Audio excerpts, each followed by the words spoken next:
जय हिंद फ्रेंड्स। तो हम पढ़ते कक्षा 10 की कला और संस्कृति के बारे में। कक्षा 10 की कला और संस्कृति में हमने लगभग 11 चैप्टर को बहुत ही अच्छी तरीके से पढ़ा है। और आज अपन कक्षा 9 की जो अपने राजस्थान में कुछ एक बुक चलती है, राजस्थान के स्वतंत्रता संग्राम को लेकर के एक बुक चलती है, उसको पढ़ने वाले अपन। तो आज अपन कक्षा 9 की बुक को शुरू करने वाले हैं। तो कक्षा 9 की बुक को शुरू करने से पहले थोड़ा सा रिकेप लेंगे कि कक्षा 10 की इस पूरी बुक में जो अपन इतने दिनों से पढ़ रहे थे उसमें हमने क्या जानकारी ली।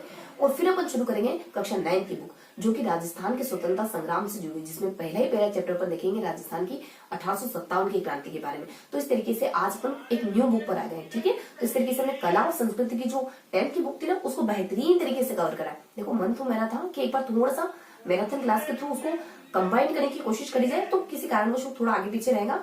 और इस चैप्टर को पढ़ने के बाद या फिर इस सेशन के एक दो सेशन के बाद अपन जब भी मौका मिला, मैं एक मैराथन क्लास लूंगी जिसमें अपन कक्षा 10 की जो कला और संस्कृति की बुक है उसको पूरे को ओवरव्यू के तरीके से देखेंगे, है ना। तो मैराथन क्लास भी बिल्कुल लेंगे अपन। उससे पहले अपन थोड़ा सा 9 का जो कक्षा 9 की जो बुक है उसको शुरू कर देते हैं, ठीक है। तो बिना देरी किए फटाफट से थोड़ा सा रिवाइज कर लेते हैं कि कक्षा 10 की कला और संस्कृति में जो 11 लेसन हमने देखे, उन 11 लेसन में हमने क्या क्या देखा है, ताकि आपको और मुझे स्पष्ट एक ओवरव्यू मिल जाए कि हम ये सारी चीजें पढ़ चुके हैं और देन आज अपन कक्षा 9 की बुक पर आ गए, है ना। तो फटाफट से अपन थोड़ा सा रिवाइज कर लेंगे, बहुत ज्यादा लंबा समय नहीं लेंगे, बिल्कुल ओवरव्यू लेंगे, बिल्कुल दूर से देखेंगे कि हमने इन 11 चैप्टर में क्या क्या देखा है। देखो, फर्स्ट चैप्टर अपन देखते हैं राज्य रजवाड़ों से जुड़ा, सेकंड चैप्टर देखते हैं संतों लोक देवताओं से जुड़ा, तीसरा चैप्टर अपन देखते हैं मेले त्योहारों उत्सवों से जुड़ा, चौथा चैप्टर अपन देखते हैं वस्त्र आभूषणों से जुड़ा, पांचवा चैप्टर अपन देखते हैं चित्रकला और लोक कला से जुड़ा, छठा चैप्टर अपन देखते हैं स्थापत्य कला से जुड़ा, सातवां अपन संगीत से जुड़ा, फिर अपन आठवां देखते हैं नृत्य और कुछ नाट्यों से जुड़ा हुआ। उसके बाद अपन नवा चैप्टर देखते हैं राजस्थान के साहित्य से, मतलब कि राजस्थानी साहित्य से और इसकी भाषा से और इसकी बोलियों से जुड़ा। उसके बाद अपन 10वां चैप्टर देखते हैं राजस्थान के पर्यटन स्थलों से जुड़ा। उसके बाद लास्ट में अपन 11वां चैप्टर देखते हैं, जो कि हमने कल परसों कंप्लीट करा है, जो कि राजस्थान के प्रमुख व्यक्तित्व से जुड़ा हो। तो इस तरीके से अपन मोटा मोटी कुछ 11 चैप्टरों को अच्छे से कवर करते हैं। अब थोड़ा सा इनके बारे में डेप्थ देख लेते हैं, इनके अंदर क्या देखते हैं। राज्य रजवाड़ों में कुछ देखते हैं अपन, राजस्थान में पाए जाने वाले कुछ 7-8 मतलब कि अपने लगभग 10-12 राजवंशों के बारे में अच्छे से देखते हैं। घुइलियों के बारे में देखते हैं, राठौड़ों के बारे में देखते हैं, भाटियों के बारे में देखते हैं, आबों के बारे में देखते हैं, परमारों के बारे में देखते हैं, जाटों के बारे में देखते हैं। इस तरीके से कुछ राजवंशों को अच्छे से क्लियर करते हैं। देन कुछ उत्तराधिकारी संघर्ष देखते हैं, बूंदी का हो गया, जयपुर का हो गया, जोधपुर का हो गया। देन कुछ अपन सभ्यताओं को देखते हैं, कालीबंगा हो जाती, आहड़ हो जाती, बनास हो जाती, बेराट हो जाती, भीनमाल हो जाती, इसवाल हो जाती, गणेश्वर हो जाती, और भी बहुत सारी। उसके बाद कुछ लोक देवताओं को देखते हैं, उसके बाद कुछ संतों को देखते हैं। लोक देवताओं में अपन जैसे कि रामदेव जी को देखते हैं, गोगा जी को देखते हैं, तेजा जी को देखते हैं, उसके बाद मेहा जी मांग्या जी को देखते हैं, उसके बाद कल्ला जी को देखते हैं। इस तरीके से बहुत से लोक देवताओं को देखते हैं। उसके बाद कुछ संतों को देखते हैं अपन, जैसे अपनी मीरा हो जाती है, दादू हो जाते हैं, नवलचरण हो जाते हैं, रामचरण हो जाते हैं, सांगलेगा धूनी के बारे में देखते हैं अपन, धन्ना के बारे में देखते हैं अपन, पीपा के बारे में देखते हैं, जम्बू जी जसनाथ जी के बारे में देखते हैं, लालिदास जी हरिदास जी के बारे में देखते हैं। इस तरीके से हर चैप्टर फिनिश करते हैं। दिन अपन आ जाते हैं तीसरे चैप्टर पर, जिसमें अपन राजस्थान के वस्त्र और आभूषण बेसिकली 4th चैप्टर होता है। राजस्थान के मेले त्योहारों उत्सवों के बारे में देखते हैं, मुसलमानों के त्योहारों को अलग देखते हैं, हिंदुओं के त्योहारों को अलग देखते हैं। दिन अपन कुछ ईसाइयों के त्योहारों को अलग देखते हैं, जैनों के त्योहारों को अलग देखते हैं, हिंदुओं के त्योहारों में कुछ 4 त्योहारों का जिक्र करते हैं, मेलों को अलग देखते हैं। मेलों में बहुत सारे मेले अपन पढ़ते हैं, जैसे अपने पुष्कर का मेला हो जाता है, बेणेश्वर का मेला हो जाता है, खाटू श्याम जी का मेला हो जाता है, भरदेवी का मेला हो जाता है, डिगी कल्याण जी का मेला हो जाता है। उसके बाद उर्सों को देखते हैं, गलियाकोट का उर्स हो जाता है। उसके बाद ख्वाजा मुद्दीन चिश्ती का उर्स हो जाता है, जीण माता का मेला हो जाता है। इस तरीके से अपन बहुत से मेलों को कवर करते हैं। देन अपन देखते हैं वस्त्र और आभूषणों के बारे में, पुरुषों के वस्त्रों को देखते हैं, महिलाओं के वस्त्रों को देखते हैं, वस्त्र उद्योग की विशेषताओं को देखते हैं। ये सारा कुछ देखते हैं अपन वस्त्रों में। उसके बाद आभूषणों में देखते हैं, आभूषणों में महिलाओं के, पुरुषों के, बच्चों के कोई जिला विशेष है जो बहुत ज्यादा प्रसिद्ध है, तो उसको देखते हैं कि ये किसी आभूषण को लेकर के कोई जो पीक पर है, हाईएस्ट लेवल पर है, उसको देखते हैं अपन। तो इस तरीके से अपन कुछ वस्त्र और आभूषण के पोर्शन को कवर करते हैं। देन अपन नेक्स्ट देख लेते हैं वस्त्र आभूषण के बाद कुछ अपन लोक कला और चित्रकला के बारे में देखते हैं। लोक कला के बारे में हल्की सी इन्फॉर्मेशन लेते हैं, बस कि राजस्थान में कौन कौन सी लोक कलाएं पाई जाती है, बस इतना सा देखते हैं। कौन कौन सी, जैसे पाने हो गया, फड़ हो गया, गोदना हो गया, अटेना हो गया, कठपुतली हो गया, व्हील हो गया, और इसके साथ अपन कुछ पश्चिम अपने देखो एक मांडपा वगैरह हो जाता है और सांझा वगैरह हो जाता है। इस तरीके से अपन बहुत सी लोक कलाओं के बारे में देखते हैं। उसके बाद चित्रकलाओं के बारे में देखते हैं। पहले अपन बेसिकली चित्रकला देखते हैं। चित्रकला में अपन मेवाड़ की, मारवाड़ की, ढूंढाड़ की, हाड़ौती की, इनके भी जो इंटरनल डिवाइडेशन होते हैं उनके बारे में पढ़ते हैं। उसके बाद अपन राजस्थान की स्थापत्य पे आ जाते हैं। स्थापत्य में राजस्थान की स्थापत्य की दृष्टि से जो भी इंपोर्टेंट चीजें पाई जाती है उनके बारे में अच्छे से जानकारी लेते हैं, जैसे कि कुछ हवेलियां हैं, दरगाह हैं। उसके बाद कुछ अपन जल स्थापत्य में देखते हैं, कुएं हैं, टाके हैं, नहर है, सॉरी अपने बांध वगैरह हो जाते हैं। उसके बाद अपने बावड़ियां वगैरह हो जाती है। ये तो अपन जल स्थापत्य में देखते हैं, लेकिन इसके साथ साथ छत्रियां हो जाती है, दरगाहें वगैरह हो जाती है। उसके बाद महल हो जाते हैं, उसके बाद अपने नगर वगैरह हो जाते हैं, उसके बाद दुर्ग वगैरह हो जाते हैं। तो इस तरीके से अपन बहुत सी जानकारी लेते हैं स्थापत्य में। और इन स्थापत्य में कौन कौन सी ऐसी चीजें हैं जो किसी पर्टिकुलरली अपन ये देखते हैं स्थापत्य में कि स्थापत्य में कौन कौन सी ऐसी चीजें हैं जो बहुत ज्यादा प्रसिद्ध है और कहाँ कहाँ पाई जाती है, इस तरीके से अपन देखते हैं स्थापत्य में। और जितनी भी स्थापत्य में चीजें पाई जाती है ना राजस्थान में, उन सारी चीजों के बारे में देखते हैं, यानी अलग अलग वेरायटी की जो चीजें होती है ना स्थापत्य को लेकर के, उन सारी वेरायटी के बारे में अपन अच्छे से कवर करते हैं। जैसे महल हो जाता है, नगर वगैरह, छतरियां, बावड़ियां, दरगाहें, इन सबको अपन कवर करते हैं। देन अपन स्थापत्य में भी देखते हैं कुछ जल को लेकर के जो भी अपने कुएं है, बावड़ी है, और कुछ अपने बांध वगैरह आ जाते हैं, उसका टांके वगैरह, टांकों को लेकर अपना जयगढ़ बहुत ज्यादा प्रसिद्ध है। इस तरीके से अपन ओवरऑल जानकारी लेते हैं छठे चैप्टर में।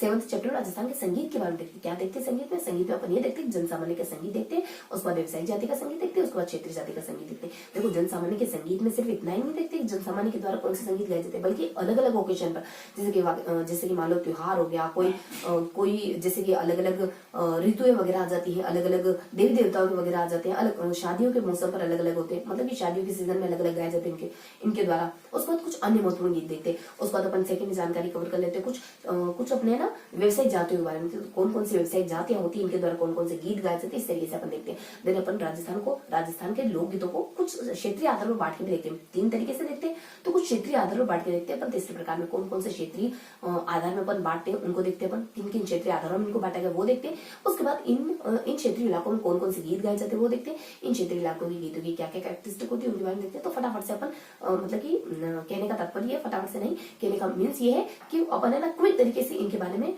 जानकारी ले लेते हैं। उसके बाद अपन नेक्स्ट देख लेते हैं कुछ, देखो ये अपना संगीत से जुड़ा चैप्टर हो जाता है। उसके बाद ये इस तरीके से संगीत फिनिश। उसके बाद कुछ अपन राजस्थान के नृत्य के बारे में, राजस्थान के नाट्य के बारे में जानकारी लेते हैं। राजस्थान के नृत्य में अलग अलग प्रकार के अपने नृत्य वगैरह पाए जाते हैं, अलग अलग प्रकार के नाट्य वगैरह पाए जाते हैं, उनके बारे में जानकारी लेते हैं। नृत्य में अपने गेर है, गीदड़ है, कच्ची घोड़ी है।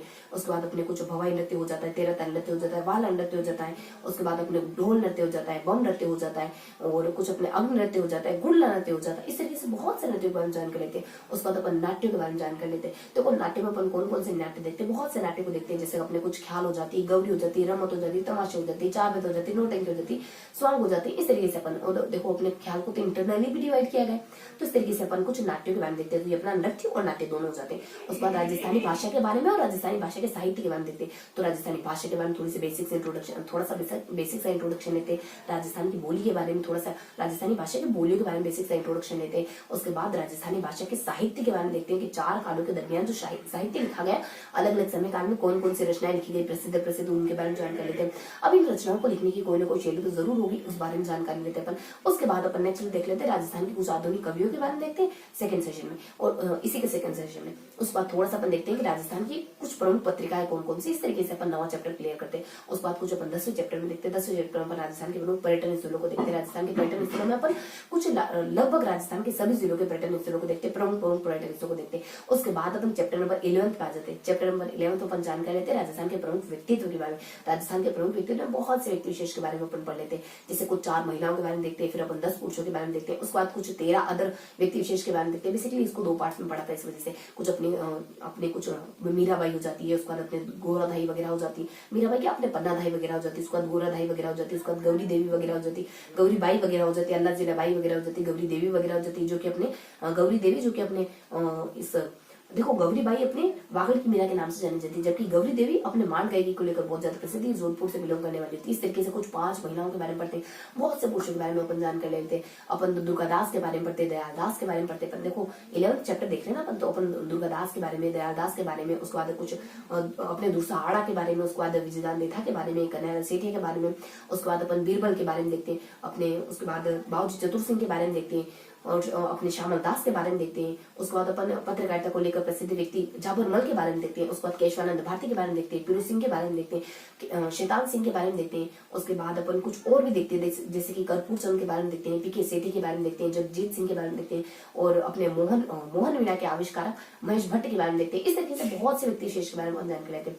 तो ये था हमारा चैप्टर नंबर 1 से लगाकर चैप्टर नंबर 11 तक का सफर, जो कि अपन कला और संस्कृति की बुक में कवर करते हैं। बेसिकली आज अपन नई बुक पढ़ने वाले, आज अपन पढ़ने वाले कक्षा 9 की बुक, जिसका की नाम है राजस्थान के स्वतंत्रता संग्राम, है ना। तो राजस्थान के प्रमुख स्वतंत्रता संग्राम के बारे में, उनके प्रमुख क्रांतिकारियों के बारे में अपन देखने वाले। तो आज अपन राजस्थान का सबसे महत्वपूर्ण या पहला स्वतंत्रता संग्राम कहे जाने वाले 1857 की क्रांति के बारे में पढ़ने वाले। तो 1857 की क्रांति पर आने से पहले थोड़ा सा इसका बैकग्राउंड जानना तो जरूरी होगा। तो आज बेसिकली क्या देखेंगे अपन, आज देखेंगे कुछ मराठाओं के बारे में, देखेंगे कि मराठे मराठे और राजस्थान, इन दोनों के बारे में जानकारी देंगे कि ये दोनों आपस में कैसे कोरिलेट करते हैं, कैसे राजस्थान में आते हैं, क्या क्या ये स्टेप उठाते हैं राजस्थान में, कैसे कैसे हम प्रभावित होते हैं इनसे। इस तरीके से अपन मराठाओं के बारे में पढ़ने वाले हैं आज। तो मराठाओं के बाद अपन थोड़ा सा ओवरव्यू लेंगे कुछ मेवाड़ राज्य के बारे में, कि मेवाड़ राज्य, मराठाओं के बाद बेसिकली अपन मेवाड़ राज्य की थोड़ी सी कंडीशन देखेंगे, थोड़ी सी स्थिति देखेंगे कि उस दरमियान मेवाड़ राज्य में कैसी उथल पुथल हो गई थी।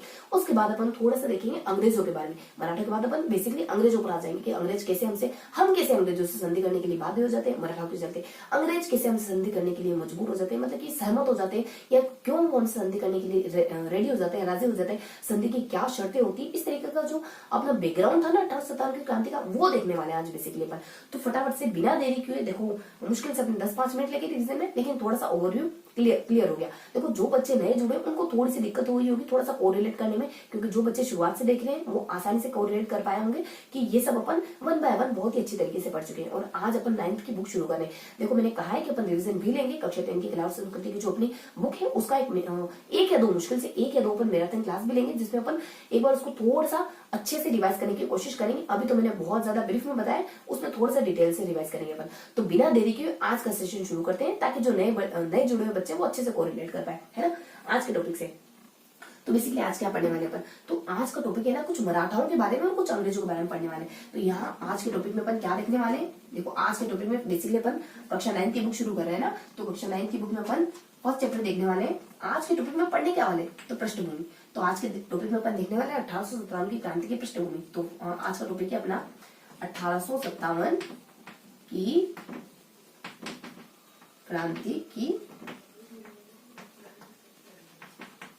पृष्ठभूमि। तो फटाफट से अपन कवर कर लेते हैं 1857 की क्रांति की पृष्ठभूमि में अपन कैसे कैसे देखने वाले। तो देखो 1 बाय 1 पढ़ेंगे, ध्यान रखने की कोशिश करना, एक स्टेप से चलेंगे अपन। तो फटाफट से अपन शुरू करते हैं। तो इसमें अपन पढ़ने क्या वाले, इसमें अपन देखने वाले कुछ, हाँ, तो बिना देरी के शुरू करते हैं फटाफट से। तो इसमें अपन क्या देखने वाले हैं, थोड़ा सा अपन बैकग्राउंड देख लेंगे, इसमें पॉइंट बाय पॉइंट चलेंगे ना अपन। तो पहले अपन इसको 2 पॉइंट्स में डिवाइड कर लेते हैं। पहले अपन मुगलों के बारे में देखेंगे, मराठाओं के बारे में देखेंगे, थोड़ा सा अपन मेवाड़ राज्य के बारे में जानकारी लेंगे, उसके बाद अपन देख लेंगे कुछ अंग्रेजों के बारे में। तो इसको अपन 3 पॉइंट्स में पढ़ने वाले। आज के टॉपिक को अपन 3 पॉइंट्स में पढ़ने वाले। इसकी पृष्ठभूमि को अपन जैसा बुक में गिवन है ना उसी तरीके से सीक्वेंस से चलेंगे अपन। तो थोड़ा सा अपन यहाँ जानकारी लेंगे मराठों के बारे में, उसके बाद अपन थोड़ा मेवाड़ राज्य के बारे में पढ़ेंगे, उसके बाद लास्ट अपन अंग्रेजों के बारे में पढ़ेंगे, इस तरीके से अपन पढ़ने वाले। तो इसी तरीके से बुक में गिवन है, यानी मराठा के बारे में थोड़ी इन्फॉर्मेशन दी हुई, फिर मेवाड़ राज्य के बारे में थोड़ी सी डिटेल बताएगी, ताकि आप जब बुक देखो ना तो उसको कोरिलेट कर पाओ अच्छे से। उसके बाद अंग्रेजों के बारे में देखने वाले अपन। तो फटाफट से शुरू करते हैं मराठाओं की और हमारे 1857 की क्रांति की पृष्ठभूमि की। इन दोनों की आपस में क्या, मतलब इन दोनों का आपस में क्या कनेक्शन है, इन दोनों का आपस में क्या संबंध, इस तरीके से अपन देखने वाले। तो यहाँ पर देख लेते हैं फर्स्ट टॉपिक है अपना मराठी। देखो मराठा के बारे में फर्स्ट पॉइंट वाइज देखने वाले अपन। देखो यहाँ मराठा के समय मराठाओं के बारे में देखें तो यहाँ अपने कुछ गुजरात होता है, उसके बाद अपने मालवा, उसके बाद अपने राजस्थान, इन 3 स्थानों पर इनके द्वारा हमले किए गए थे बता दिया जाता है। और मालवा पे थोड़ा सा अपन देखें तो कुछ 1711 के आसपास ये मंदसौर पर हमला कर देते हैं, और ये मालवा में मंदसौर पर हमला कर देते हैं। उसके बाद सेकेंड इन्फॉर्मेशन होती है, थोड़ी सी जानकारी और बताई जाती है कि 1735 के आसपास ये मालवा पर हमला कर देते हैं। उसके बाद थोड़ा सा अपन राजस्थान पे आ जाए तो राजस्थान के बारे में इन्फॉर्मेशन होती है कि ये राजस्थान पर कब हमला करते हैं। तो ये कुछ अपने ये शुरुआत में देखो राजस्थान का 2 समय काल जीवन होते हैं। 1724 के आसपास इनका है ना दबदबा, इनका जो प्रभुत्व बढ़ने लग जाता है, इनके हमलों की संख्या बढ़ने लग जाती है, यानी बढ़ते हमले 1724 के आसपास इनके बढ़ते हमले। उसके बाद अपन नेक्स्ट जानकारी देख लेते हैं 1734 के बारे में। 1734 में यहाँ पर अपने बुद्धि सिंह जो होते हैं वो मदद मांगते हैं, और यही इनके बुद्धि सिंह के द्वारा मदद मांगी जाती है दलेल सिंह को गद्दी पर हटाने के लिए। और इस तरीके अपने ना मदद मांगने वाले, तो देखो अपने ना, हाँ ठीक है, बुद्धि सिंह जो होते हैं मदद मांगने वाले, और सवाई जी सिंह जो होते हैं वो बिठाते हैं दलेल सिंह को गद्दी पर। तो बुद्धि सिंह मदद मांगने वाले शख्स होते हैं। तो इस तरीके से मराठों की बुद्धि सिंह द्वारा प्रथम बार मराठों से मदद मांगी जाती है। तो इस तरीके से अपन देखते हैं। और देखो कुछ एग्जांपल देखने वाले हैं, ये कुछ अपने मालवा के एग्जांपल हो जाते हैं, ये अपने कुछ राजस्थान के एग्जांपल हो जाते हैं। उसके बाद थोड़ा सा और देखे ना राजस्थान में क्या होता है। तो राजस्थान में जैसे इनके द्वारा हमला करा जाता है तो कुछ अपने राजा होते हैं, मेवाड़ के संग्राम सिंह मदद मांगते हैं। तो जयपुर के जयसिंह से देन और मदद मांगते हैं ये मुगलों में मोहम्मद शाह से, मुगलों में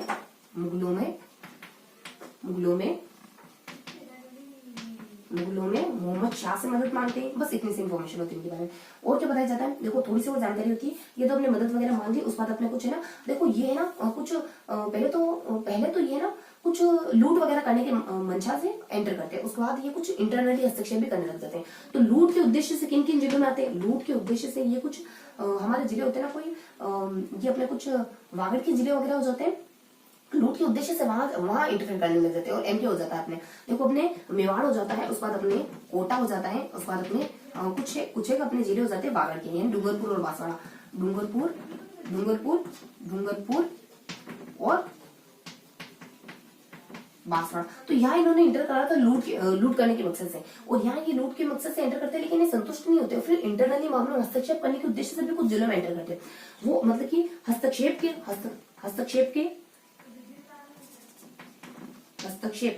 के नजरिए से कौन कौन से हस्तक्षेप करने के उद्देश्य से किन किन जिलों में एंटर करते हैं। तो ये बीजी में, देखो यहाँ से आपने कुछ वागड़ और एम आ जाता है, और यहाँ अपने कुछ बीजी आ जाएगा। देखो बी से अपने कुछ बीकानेर हो जाएगा, एक तो बी से अपने कुछ बूंदी हो जाएगा, बीकानेर नहीं होगा, अपने बूंदी हो जाएगा। उसके बाद जी से अपने जयपुर जोधपुर दोनों हो जाएंगे, तो अपने बूंदी हो जाएगा। उसके बाद अपने यहाँ अपने बूंदी के बाद अपने जयपुर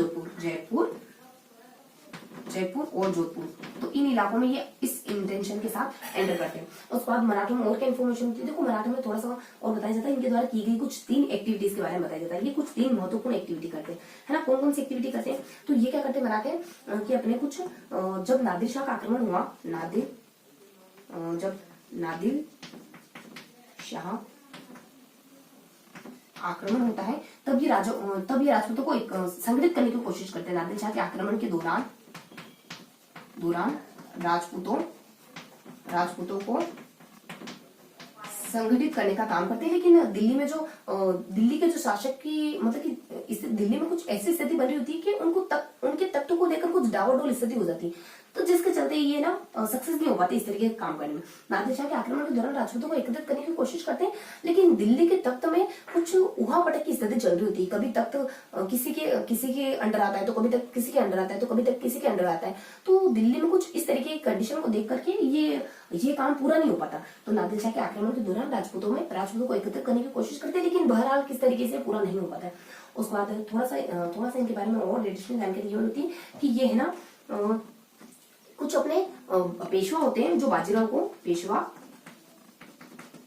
बाजीराव को सरदेशमुख और चौथकर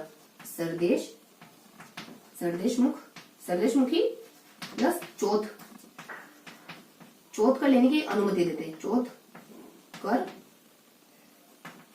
लेने की अनुमति। उसके बाद ये क्या करते हैं कि जो अपने सवाई जैसी होता है ना उसको लूटते हैं। तो अपने 1732 में शासक बनता है सवाई जयसिंह। 1732 में शासक बने सवाई जयसिंह को हराकर 28 परगने ले लेते, 28 परगने। और इसी के चलते सवाई जयसिंह हुड़ा सम्मेलन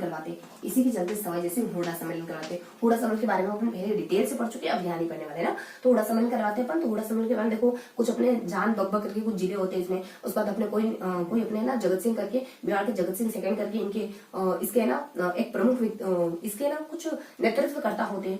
उसके बाद अपने 17 जुलाई 1734 के आसपास 17 जुलाई 1734 के आसपास हुड़ा सम्मेलन होता है। रामपुरा में एकत्रित होने के कारण सोचते हैं कि देखिए हम किसी की मदद नहीं करेंगे, मतलब कि अगर कोई दूसरा व्यक्ति मदद नहीं कर रहा हम एकता दिखाएंगे। अगर कोई अन्य व्यक्ति अन्य शासक किसी अन्य मतलब कि कोई दूसरा व्यक्ति किसी अन्य की मदद नहीं कर, हम में से कोई एक व्यक्ति किसी अन्य की मदद नहीं कर रहा है तो हम भी मदद नहीं करेंगे। अगर हम सब है ना एक जगह इकट्ठा होने वाले हैं रामपुरा में, और अगर नहीं आ पाता है कोई राजा विशेष वगैरह, तो अपने बेटे वगैरह या फिर अपने भाई वगैरह को भिजवाएगा। इस तरीके से अपना हुड़ा सम्मेलन होता है। तो वापस ही नहीं पढ़ने वाले अपन इसके बारे में ना। तो इस तरीके से अपन कुछ थोड़ी सी जानकारी मराठा के बारे में देखते हैं। देखो यहाँ अपन किस तरीके की जानकारी दी, तो फटाफट से देखते हैं। यहाँ अपन देखते हैं कुछ इस तरीके से कि अपने गुजरात है, मालवा है और राजस्थान के बारे में देखते हैं। तो गुजरात में कुछ नहीं देखते, मालवा में कुछ 1-2 एग्जाम्पल देखते हैं, राजस्थान के 1-2 एग्जाम्पल लेके देखते हैं। उसके बाद मराठा के द्वारा की जाने वाली 3 एक्टिविटीज के बारे में देखते हैं, 3 क्रियाविधि के बारे में देखते हैं। देखो यहाँ मालूम क्या देखा कि 1711 के आसपास ये मंसूर में आए थे मध्य प्रदेश में, लेकिन कहाँ आए थे, ये कहा ना अपने मराठी अपने गुजराती मालवा राजस्थान में आते। तो अपने देखो याद कर जाने चीजों को, गुजरात में पता नहीं है, मालूम में देखो 1711 के आसपास मंसूर आगे थे बताया, और 1735 के आसपास हमारे मालूम आगे थे। एक हमने एग्जाम्पल देख लिया,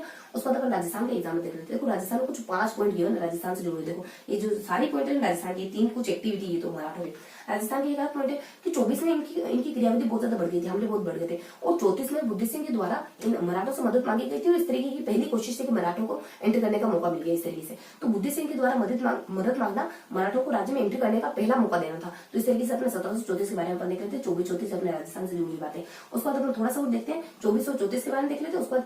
उसके बाद अपन कुछ देखो ये 2434 2 सन के बारे में देख लेते हैं। उसके बाद अपन कुछ देख लेते हैं कि कौन कौन से 2 जिलों में, देखो जिलों का नाम देखा ना अपनों ने, एक 24 के बारे में देखा, उसके बाद 34 के बारे में देखा। उसके बाद अपन क्या देखते हैं, उसके बाद अपन देखते हैं यहाँ पे देखो जिलों के बारे में देखते हैं। कुछ जिलों में तो लूट के उद्देश्य से घुसते हैं, कुछ जिलों में हस्तक्षेप के उद्देश्य से घुसते हैं। तो कौन से जिले से लूट के उद्देश्य से घुसने वाले, तो ये आ जाता है अपने कुछ अपने ये अपने डूंगरपुर वासड़ यही से वागड़ तो यही और एमके आ जाता है, वागड़ और एमके, ध्यान रखो वागड़ आ जाता है उसके डूंगरपुर वासड़, उसके बाद एमके कोटा और मेवाड़ आ जाता है। उसके बाद हस्तक्षेप के उद्देश्य से किस कौन से जिलों में घुसते, तो बीजे में घुसते, तो हस्तक्षेप के उद्देश्य बीजे में घुसते, 2 सन आ जाएंगे। उसके बाद 2 कुछ जिलों के दो कैटेगरी में जिलों के नाम आ जाएंगे। उसके बाद बीच में एक अदर राजाओं का जिक्र आ जाएगा कि जब जब मराठों के द्वारा हमले कर दिए गए ना, तो हम मदद मांगने जाते हैं। तो मेवाड़ के महाराजा कुछ जयपुर के जयसिंह से और मुंडो के मोहम्मद शाह से मदद मांगते हैं। इस तरीके से हमने कुछ 5 बातें तो देख ली राजस्थान से जुड़ी। एक बात ये हो जाती, मतलब बेसिकली 3 बातें मोटा मोटी, तो एक बात ये है, एक बात ये, और बीच में अपने राजा की कोई हेल्प मांगने के लिए मदद मांगने के लिए जाता है उसकी बातें। तो 3 बातें तो राजस्थान के एग्जाम्पल, राजस्थान के बारे में देखते हैं कुछ एडिशनल बातें, और कुछ 2 बातें, कुछ 2 के एग्जाम्पल लेके बताते हैं अपन मालवा के बारे में, है ना। तो इस तरीके से अपन मालवा के और राजस्थान के एग्जाम्पल के थ्रू मराठों के कुछ इतने कुछ यहाँ तक के पॉइंट को बता देते हैं। उसके बाद क्या देखते हैं, उसके बाद अपन देखते हैं इनके मराठों के द्वारा की जाने वाली कुछ एक्टिविटी को देखते हैं। जैसे ये नादिर शाह के समय देखो वो सारा मसला भूल जाओगे दिल्ली किस तरीके से कहते हैं, बस अपने को तो इतना ध्यान रखना, आपको चीजें याद रखनी है। देखो बहुत सारा बता दो और आपको याद कुछ नहीं तो कोई मीन से निकलेगा उसका। तो देखो नादिर शाह के आक्रमण के बारे में क्या बताया जाता है कि नादिर शाह ने जब आक्रमण करा तब इन्होंने इनको जोड़ने की कोशिश करी थी, मराठों ने राजपूतों को जोड़ने की कोशिश करी थी डेट से। उसके बाद जब पेशवा बाजीराव फिर अचानक से, एक तो ये एक्टिविटी होगी कि इन्होंने क्या काम करा, इन्होंने राजपूतों को संगठित करने की एक्टिविटी कुछ ना कुछ काम करा। उसका दूसरा इन्होंने बाजीराव पेशवा को कहा कि जाओ तुम्हें ना 14 करोड़ स्वदेशमुखी कर लेने की तुम्हें मैं अनुमति देता हूँ। पेशवा कहते हैं कि पेशवा बाजीराव को 14 करोड़ स्वदेशमुखी कर लेने की अनुमति प्रदान कर देते हैं। तो ये एक्टिविटी हो गई, अनुमति प्रदान करना का काम हो गया। उसके बाद नेक्स्ट बता देते अपने की 34 में, ये छोड़ो 34 में राजा बनता है कोई सवाई जयसिंह मालवा का राजा बनता है ना, तो सवाई जयसिंह से ये 28 परगने छीन लेते हैं। तो ये एक्टिविटी कोई कुछ काम करने की एक्टिविटी, 3 एक्टिविटी करी इन्होंने। देखो पहले एक मतलब कि पहले एकत्रित करने की एक्टिविटी करी, उसके बाद ये एकत्रित करने की एक्टिविटी करते हैं, उसके बाद ये कर लेने की अनुमति देते थे। उसके बाद नेक्स्ट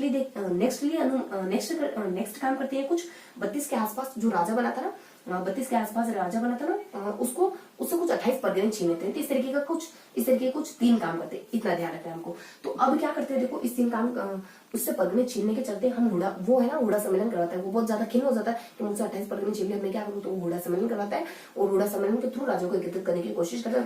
कहता है कि अब पैसे देने से काम नहीं बनने वाला, अब हमें इनको शक्ति से हराना पड़ेगा। तो वो सब एकत्रित होने की कोशिश करते हैं और हुड़ा सम्मेलन करके इनको मराठों को हराने की कोशिश करते हैं। लेकिन ये जो कोशिश है ना नाकाम हो जाती, क्योंकि इन राज्यों में आपसी फूट था, आपसी मतलब कि ये इतना मिलजुल कर रह नहीं पाए, है ना, मतलब एक सहमत नहीं हो पाई।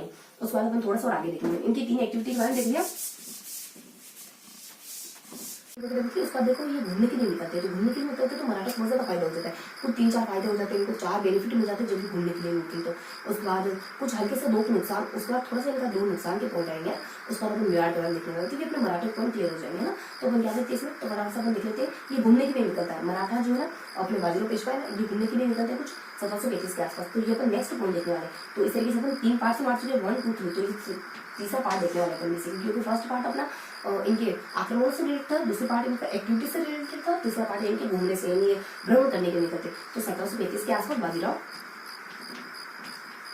बाजीराव पेशवा राजस्थान की यात्रा करने के लिए निकलते। इस यात्रा के दौरान क्या क्या होता है, इस यात्रा के दौरान इनके 3-4 काम अच्छे बन जाते हैं। क्या क्या काम अच्छे बन जाते हैं, देखो जयपुर के राजा क्या अच्छा काम कर देते हैं इनका, ये देखने वाले। देखो कौन कौन अच्छा काम करता है इनके, तो जयपुर के उसका सवाई से अपने कुछ जैसे, देखो जयपुर का इनके लिए कुछ, जयपुर का शासक होता है इनके लिए कुछ कार्य करता है। जब ये बाजीराव पेशवा घूमने के लिए निकलते हैं ना, तो इनके लिए कुछ काम वगैरह करता है या फिर इनसे कुछ मुलाकात वगैरह करता है, कुछ भी एक्सेट्रा एक्सवाइजेड है ना।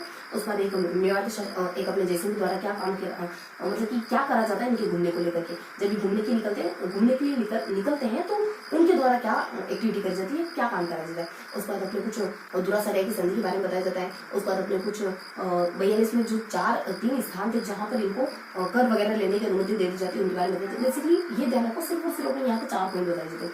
तो जयपुर के बारे में जानकारी ये होती है यहाँ पे। उसके बाद फिर अपने जयसिंह के बारे में जानकारी ये होती है यहाँ पे।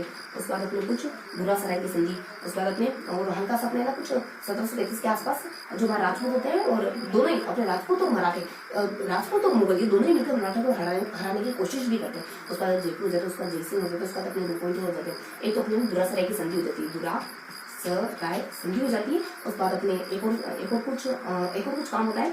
तो इनको ना चोट कर लेने की अनुमति मिल जाती है। चोट कर अनुमति कहाँ मिलती है वो अपन देखने वाले। चोट करके अनुमति मिलती है, अनुमति मिल जाती है। तो ये 4 पॉइंट इसके बारे में। तो जयपुर में क्या होता है कि जयपुर के जो शासक है वो मुगलों और मराठा को मिलाने की असफल कोशिश करते हैं।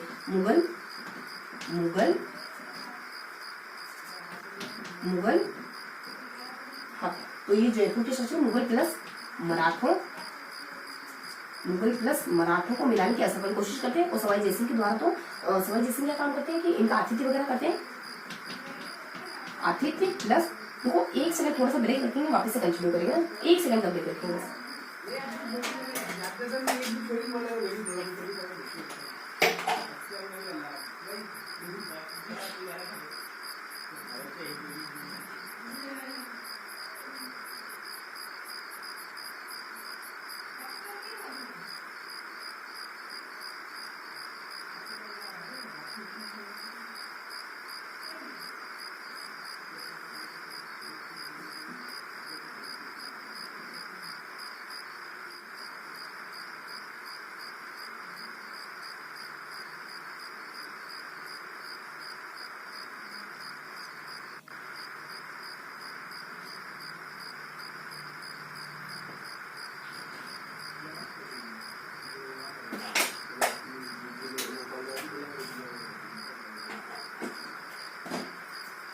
हाँ, तो फटाफट से अपन कंटिन्यू करते हैं ना। तो अपन यहाँ देखे थे बेसिकली अपन देखो बहुत ज्यादा ग्लेजमेंट की जरूरत नहीं, फटाफट से अपन थोड़ा सा माइंड सेट क्लियर करके रखने की जरूरत, क्लियर कट रखकर समझने की कोशिश करते हैं। तो 1735 में बाजीराव पेशवा जब राजस्थान की यात्रा पर आते हैं तो कुछ 4 महत्वपूर्ण पॉइंट होते हैं। इसे ध्यान रखो।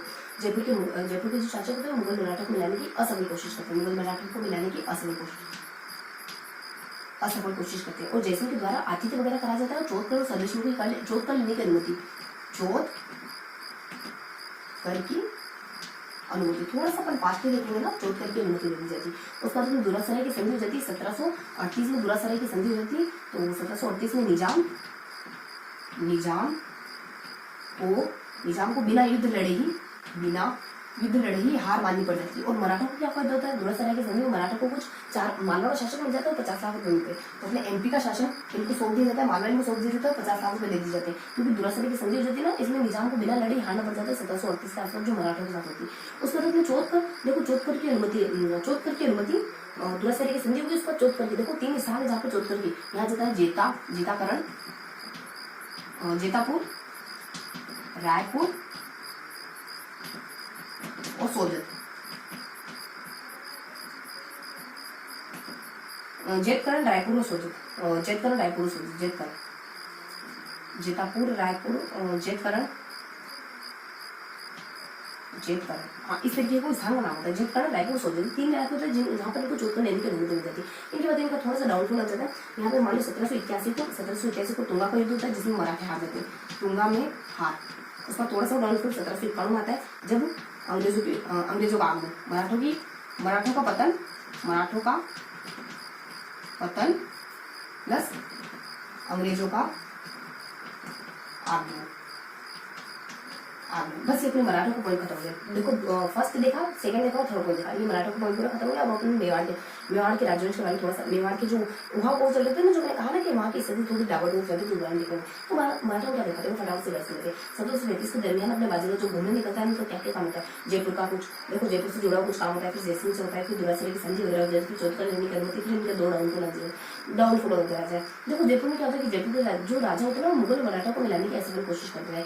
उसके बाद नेक्स्ट जो राजा होता है अपना जयसिंह होते हैं। तो जयसिंह क्या करते हैं, इनका आतिथ्य स्वीकार, इनका आतिथ्य वगैरह करते हैं, इनका स्वागत सत्कार वगैरह करते हैं और चौथकर लेने की अनुमति इनको प्रदान कर देते हैं। उसके बाद एक दुरासराय की संधि हो जाती है, मतलब इनके फायदे गिना रही है ना, जब चौथे से निकले घूमने के लिए चार फायदे हो गए इनको। 38 के दुरासराय की संधि हो जाती है, 1738 के आसपास निजाम के साथ होती बिना युद्ध लड़े ही निजाम को हार माननी पड़ती है और इनके बदले बाजीराव को ना कुछ मालवा का शासक वगैरह शासन का मतलब कि मालवा का एरिया मिल जाता है। उसके बाद 50 लाख रुपये मिल जाते हैं। उसके बाद जोधपुर मतलब कि चौथकर की अनुमति, कहाँ से चौथकर की अनुमति और मिल गई इनको, तो ये जेठाकरण हो गया, रायपुर हो गया, सोनीपत हो गया, इन इलाकों से इनको कुछ अपने कर लेने की अनुमति मिल जाती है। देखो कितने फायदे हो गए इनको यहाँ अपने मुगल जी, तो देखो ये कोई फायदा है नहीं अपने, बस इस तरह की थोड़ी सी इन्फॉर्मेशन है कि अपने इसी दरमियान मुगल मराठा को मिलाने की जब घूमने के लिए निकलते हैं, तो जब जयपुर जाते हैं ना, तो इस तरीके से कोशिश करते हैं कि आप मान जाओ है ना, तो मुगल और मराठा को मिलाने की कोशिश करते हैं। तो ये इनके सामने होता है कि इनके साथ एक हरकत थी जो अपने घूमने के दौरान निकले थे उस दौरान होती। उस पर आतिथ्य वगैरह इनको इस तरीके का फायदा हुआ। उस पर निजाम वगैरह से संधि हो गई, मतलब कि निजाम को हारना पड़ गया और बिना फल तो इतने सारे पैसे मिल गए और एक अपने एमपी का शासन का लोन मिल गया और यहाँ पर इतने सारे इलाकों से इनको मतलब इतने सारे इलाकों से चौथ को लेने की अनुमति मिलती है। बेसिकली सारे फायदे ही नहीं। उसका थोड़ा सा डाउनफॉल ऐसे तुंगा युद्ध हो जाता है किसी में, उसके बाद अपने अंग्रेजों के बारे में बता देते हैं। तो इस तरीके से हमने मोटा मोटी जानकारी ली कि 1735 के दौरान जब ये घूमने निकले तो क्या क्या आपने झूले में लेके आए और क्या क्या थोड़ा सा इनके बारे में थोड़ा सा नेगेटिव पॉइंट क्या रहा इनको, मतलब कि अपने इनको लेकर के थोड़ा सा नेगेटिव पॉइंट क्या रहा ये देखते हैं तीसरे पॉइंट में। और पहले और दूसरे पॉइंट में क्या देखा था, पहले पॉइंट में अपन लिख लेते हैं कि ये जब राजस्थान, गुजरात और मध्य प्रदेश जाते हैं ना, और राजस्थान है और मालवा राजस्थान, गुजरात, राजस्थान में मालवा जाते हैं ना, तो वहाँ पे ये एक अपन एग्जाम्पल लेके देखते हैं। तो मालवा में कहाँ हमला करते हैं, ये कुछ 11 में अपने मंसूर पर कर देते हैं और कुछ अपने 35 में मालवा पर करते हैं। मालवा अपने मध्य प्रदेश का कोई विशेष इलाका, इस वजह से इलाका विशेष है, इस वजह से उसको मालवा कहते हैं ना।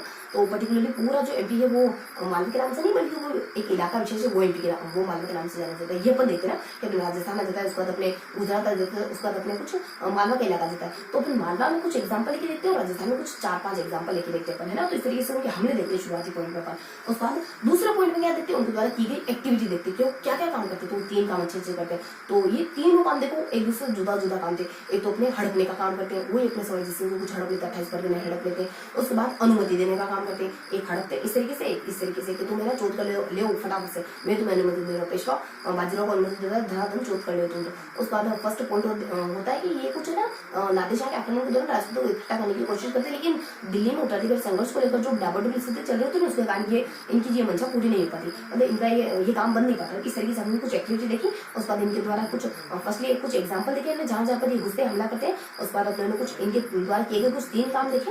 उसके बाद जब ये 1735 के आसपास घूमने निकलते हैं तब इनके बारे में मतलब इनको कौन कौन से फायदे हो जाते हैं, कौन कौन से इनसे लेकर 2 नेगेटिव पॉइंट इस तरीके से अपन देखते हैं। तो मराठा वाला पॉइंट फटाफट से मराठा वाला पॉइंट आपको क्लियर होगा कि किस तरीके से हमने देखा ना, किस तरीके से हमने कैटेगराइज करके देखा। इसी कैटेगरी में इसी तरीके से बुक में दिया हुआ इस तरीके से अपन इस तरीके से देखते हैं ना, इस तरीके से इसको डिवाइड करके देखते हैं, कुछ यूनिक वे में डिवाइड करके देखते हैं ना, कुछ अलग ही तरीके से डिवाइड करते हैं क्योंकि बुक में एक सीक्वेंस दिया हुआ और सीक्वेंस एक स्टोरी बनती है पूरी। और देखो यहाँ अपने मराठा पॉइंट देखते हो, अब मेवाड़ के बाद सेकंड पॉइंट है अपना मेवाड़।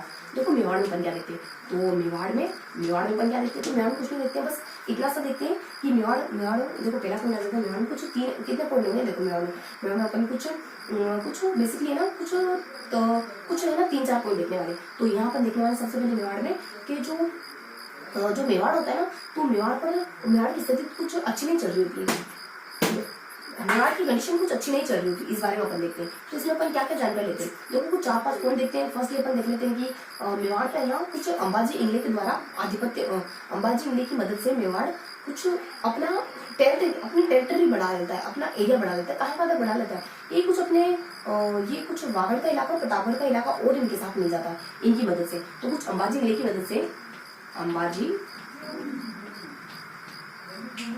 इंगले की मदद से इनको थोड़ी सी मदद मिलती है, इनकी टेरिटरी बढ़ जाती है। कहाँ बढ़ जाती है, एक तो अपने वागड़ का इलाका बढ़ जाता है, वागड़ डोंगरी बांसवाड़ा प्लस प्रतापगढ़ का अंबाजी इंगले की मदद से इनका इलाका बढ़ गया। उसके बाद अपने एक और पॉइंट आ जाता है कि देखो अंबाजी इंगले के द्वारा इनका इलाका कब बढ़ा जाता है, कुछ 1971 में। तो ये जो भी काम करा ना इन्होंने कब करा, आपने ये 1791 में करा। ठीक है। उसके बाद नेक्स्ट बात बता देते हैं कुछ, एक होते हैं अपने देखो मेवाड़ पे, जो मेवाड़ के 2 इलाके होते हैं ना, उन पर किसी और का आधिपत्य होता है, इस तरीके की जानकारी है। और उसके बाद लास्ट में अंग्रेजों से संधि की जानकारी, बस 4 ही पॉइंट है। तो 2 जानकारी ये बने कि यहाँ पर मेवाड़ के कुछ 2 व्यक्ति होते हैं जो मेवाड़ पर आधिपत्य कर लेते हैं। एक तो होते हैं अपने कुछ, एक तो होते हैं अमीर अली और दूसरे होते हैं अपने चुनाव, यानी कि अपने चुनाव होते हैं, अपने चुनाव सी हो जाते हैं, उसके बाद एम हो जाते हैं, सीएम हो जाते हैं, मान लो देखो चुनाव हो जाते हैं, चुनाव तो हो जाते हैं, उसका बाद में अमीर अली हो जाते हैं। तो चुनाव के द्वारा इन पर आधिपत्य कर लिया जाता है, और मेवाड़ पर आधिपत्य कर लिया जाता है 1795 के आसपास। मेवाड़ पर आधिपत्य, मेवाड़ पर आधिपत्य। उसके बाद अपने अंबाजी जिले के द्वारा कब आधिपत्य करा जाता है? अंबाजी चुनाव के द्वारा तो अपने ना अपने ना अपने देखो यहाँ अपने आ जाता है नाथ द्वारा पर, अमीर अली के द्वारा नाथ द्वारा पर अधिकार कर लिया जाता है, ठीक है। तो अमीर अली के द्वारा कहाँ पर? नाथ द्वारा पर अधिकार कर लिया जाता है। समय काल क्या गिवन होता है इनका? 1802 के आसपास। तो 1802 के आसपास नाथ द्वारा पर अधिकार, नाथ द्वारा पर अधिकार। बस ये हल्की सी जानकारी देने के बारे में। उस बाद मैंने क्या कहा था? संधि हो जाती है। तो ये ना संधि करने की कोशिश करते हैं। तो मेवाड़ जयपुर की मदद से अंग्रेजों से संधि का असफल प्रयास, अंग्रेजों से संधि का असफल प्रयास करता है। कब? 1803 के आसपास, 1803 के आसपास। तो ये सारे पॉइंट उसमें गिवन थे। क्या देखा अपना मेवाड़ के बारे में? मेवाड़ के बारे में अपन देखते हैं कुछ अंबाजी इंगली की मदद से इनकी टेरिटरी थोड़ी सी बढ़ जाती है 1971 के आसपास। तो अंबाजी इंगली की वजह से इनका क्षेत्र थोड़ा सा बढ़ गया। भागलपुर प्रतापगढ़ भी इनके अंतर्गत आने लगा, प्रतापगढ़ भी मेवाड़ के अंतर्गत आने लगा 1751 के दरमियान।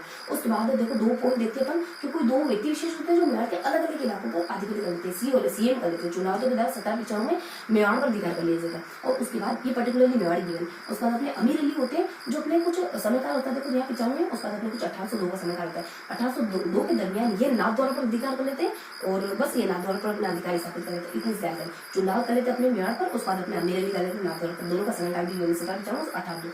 उसके बाद लास्ट में बताया जाता है, अपने लास्ट में बताया जाता है कि मेवाड़ द्वारा जयपुर के थ्रू अंग्रेजों से संधि करने की कोशिश करी जाती है, लेकिन असफल, यानी वो सफल नहीं हुआ था 1803 के दरमियान। इस तरीके से अपने मोटामोटी 4 पॉइंट के बारे में। अब सारे पॉइंट अपने अंग्रेजों से जुड़े आने वाले। देखो अंग्रेजों से जुड़ी हुई क्या क्या बातें, तो फटाफट से अपन अंग्रेजों से जुड़ी बातें देख लेते। ज्यादा जानकारी नहीं है अंग्रेजों से जुड़ी।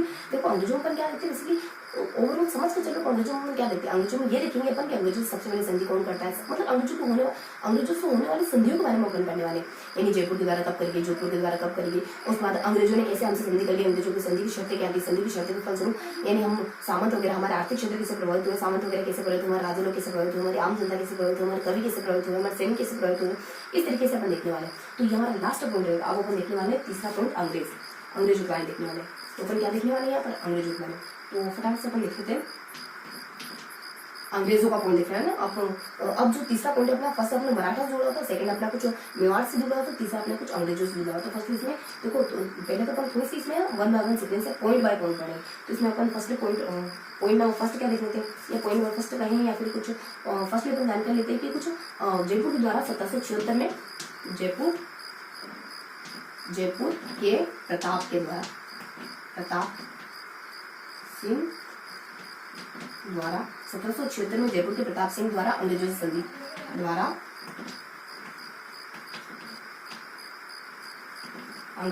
कर दी जाती है। उसके बाद सेकंड पॉइंट क्या देखते हैं अपन, अब है ना अपने जोधपुर के द्वारा भी ऐसी कोशिश करी जाती है, लेकिन सफल नहीं हो पाती। तो जोधपुर के द्वारा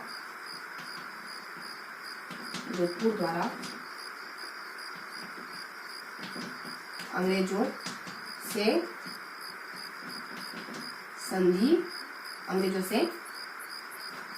संधि का असफल प्रयास किया जाता है। बस अंग्रेज संधि का असफल प्रयास करा जाता है। 1803 के आसपास अंग्रेज राजपूतों से संधि करने लग जाते हैं,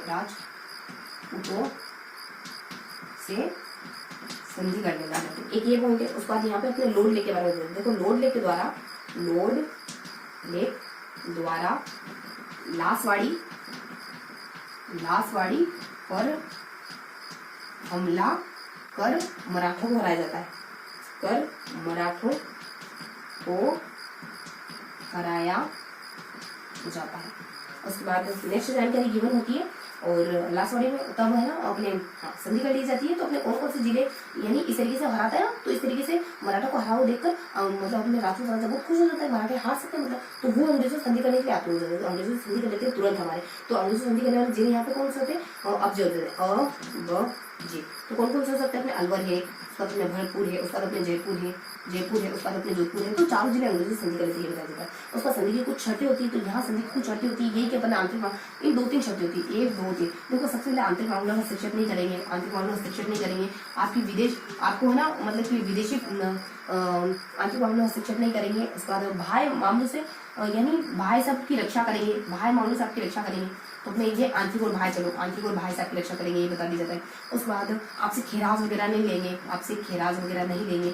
उसके बाद देखो अपने दूसरों द्वारा देखो आंतरिक मामलों में हस्तक्षेप नहीं करेंगे। उसके बाद उत्तराधिकारी आंतरिक मामलों में हस्तक्षेप नहीं करेंगे। बाहर से कोई आक्रमण करा जाएगा तो आपकी रक्षा करेंगे, आपसे खेराज वगैरह नहीं लेंगे।